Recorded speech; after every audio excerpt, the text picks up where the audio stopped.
Hi, I'm Katrina Horn, and I'm your host for the 5 Days to Uplevel Your Self-Confidence Challenge.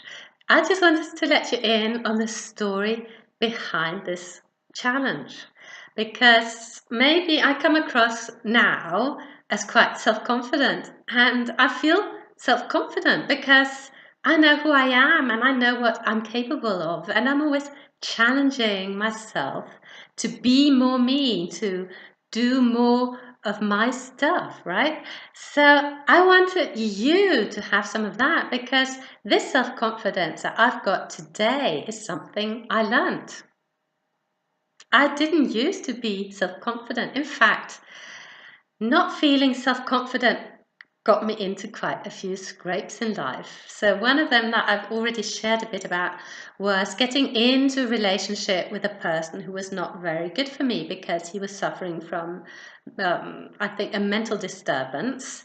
He was, at any rate, very narcissistic and not really aware of other people's emotions and other people's rights. So I was with this bloke for quite a while, 4 years actually, on and off.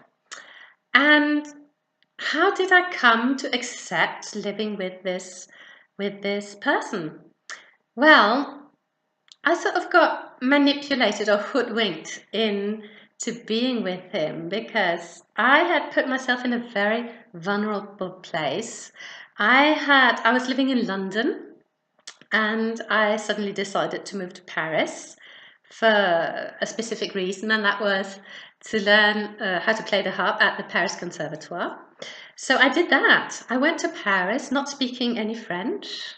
I enrolled in this very prestigious conservatoire with very talented musicians, and I got really told there that I really wasn't much good.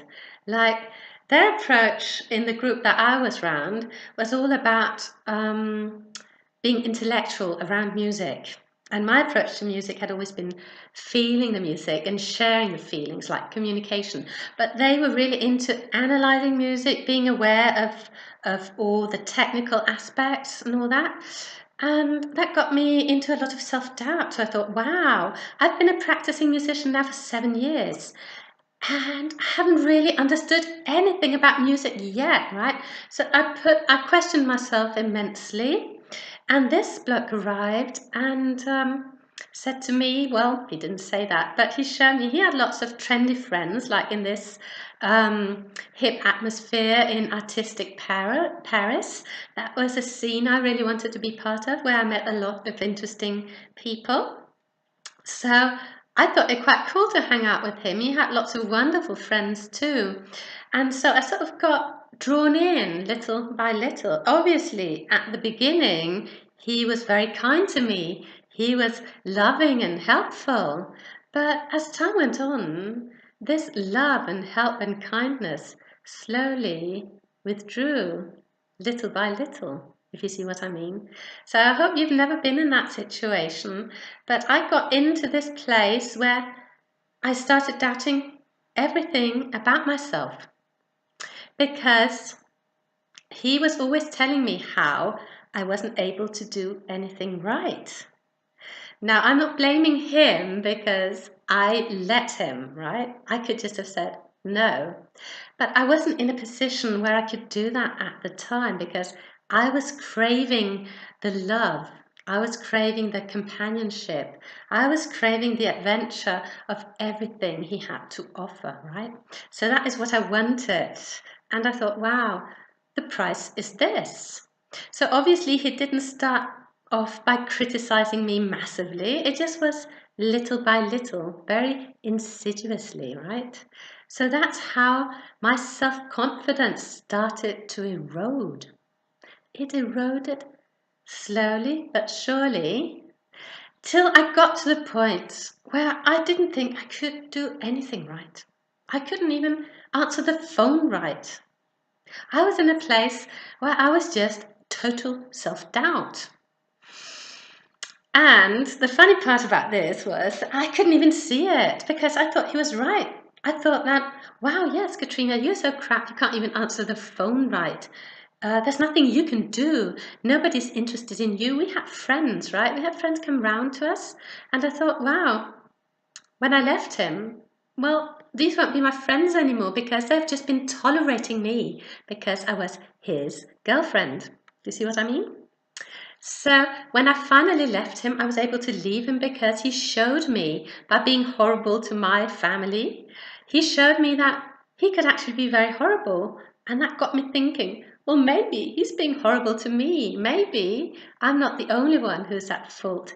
Maybe he's actually got some issues to deal with himself. So I was able to leave him, right? And I started the very slow and often painful process of building up my self-confidence. So obviously, the lack of self-confidence impacted hugely my career. Imagine this performing musician with no self-confidence. I mean, what good is that? It's no good, right? So I started pretending a lot. I started pretending being a professional musician, thinking inside that I was far from being one. So that led me down a whole new learning experience where I had to get right to the bottom of who it was that I really was. I had to build up myself and I had to flex my courage muscles, build my self-confidence, really to get back to feeling myself again.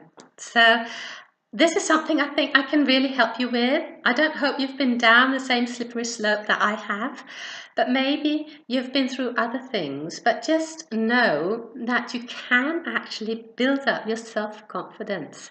And I'm inviting you to do so with me. So please feel free and join my challenge. I can't wait to connect with you.